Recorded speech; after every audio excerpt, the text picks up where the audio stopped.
Hello, my name's Sarah Day and I'm a rapid transformational therapist and transformational coach, and I help my clients get free, get their amazing, beautiful lives back after divorce.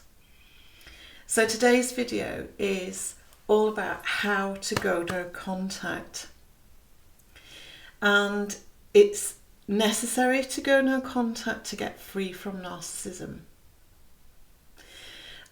So I'm going to share a few basic tips about it, but it's a quite complex subject, so I think I'll probably do another couple of videos about it, but this is enough to get you pointed in the right direction.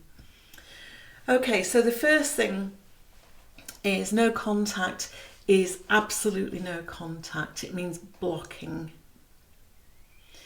And it means blocking in real life.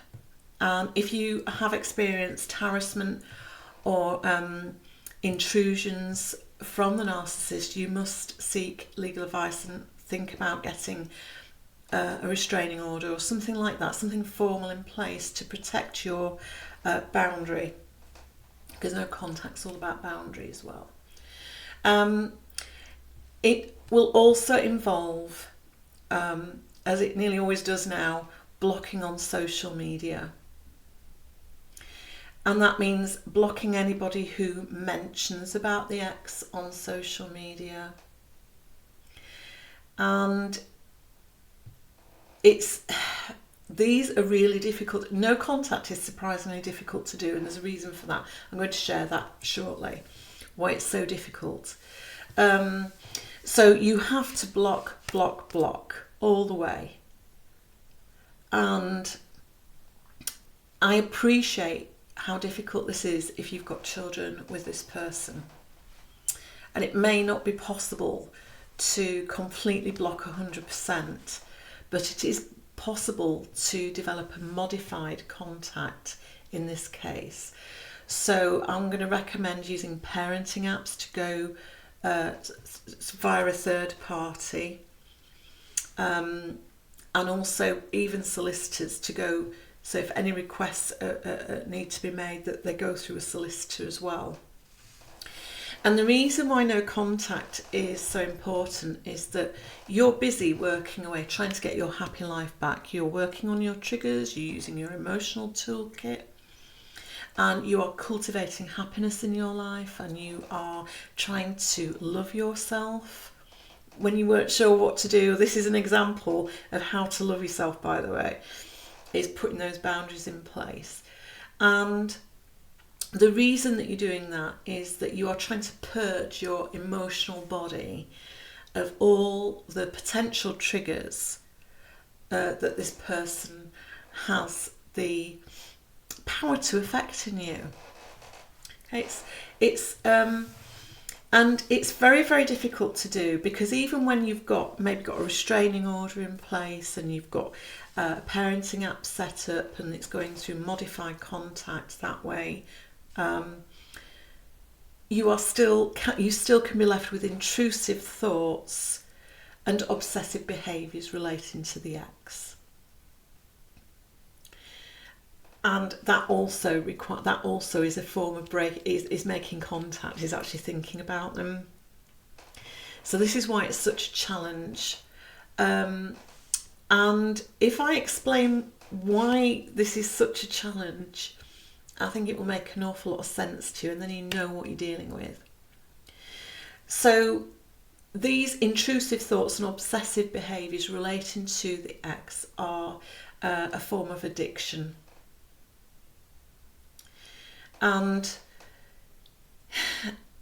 so this is tough. I appreciate this is tough, but I think in your heart of hearts you really understand this, that you cannot, if your thoughts keep returning to the ex over and over again, either what they've done, what they've said, or anything relating to your war story, and or any thoughts maybe that you could maybe get back together at some point, and but knowing that you can't, that's not really practical.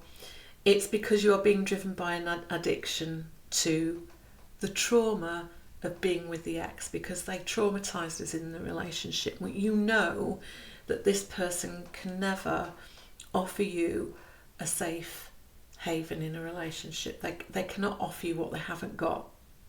Narcissism is a personification of no love.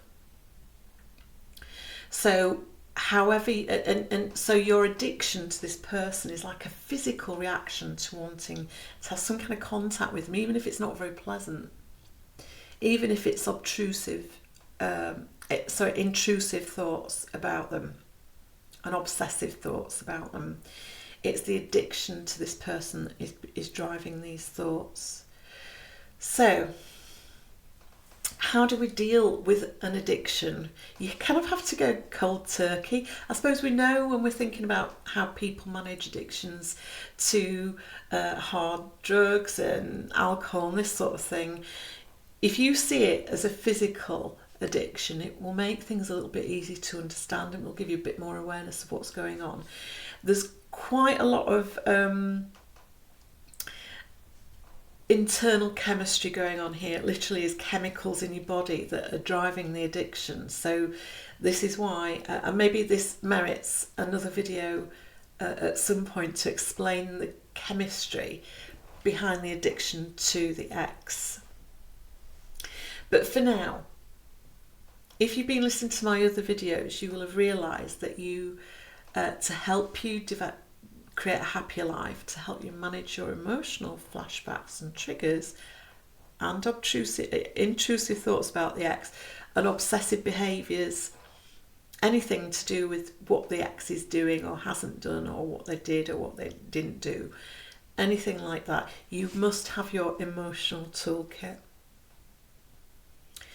And I'm hoping that you've risen to the challenge and gone to research what kind of emotional toolkit you should have. You need something that will process these triggers, these feelings of obsession about the ex, about wanting to know what they're up to and all the rest of it. That's a trigger. And so using your emotional toolkit, whether that's rapid transformational therapy, whether it's quantum freedom healings, whether it's emotional freedom technique tappings, there's loads of these therapies around. You just need to find something that you can use for yourself, that you don't necessarily need a therapist to walk with you every step of the way for the next few years. You need something that you can use for yourself. I help my clients with rapid transformational therapy, but I also give them or teach them skills that they can process these things themselves. So when they finish with it, because it's a 90-day program, so when they finish with me with 90 days, they can go out, step out in life, and they've got their emotional toolkit on board, and they can do with anything. Okay, so understanding what's going on here will help you develop an awareness and a determination that you are going to continue no contact. If for any reason you break no contact, this is where you need to rely on your emotional toolkit. You need to heal those triggers that are coming up. You need to go and meet them in your body and process them. And it gets easier. It does get easier, because at first those triggers, those obsessive thoughts and behaviours are very strong.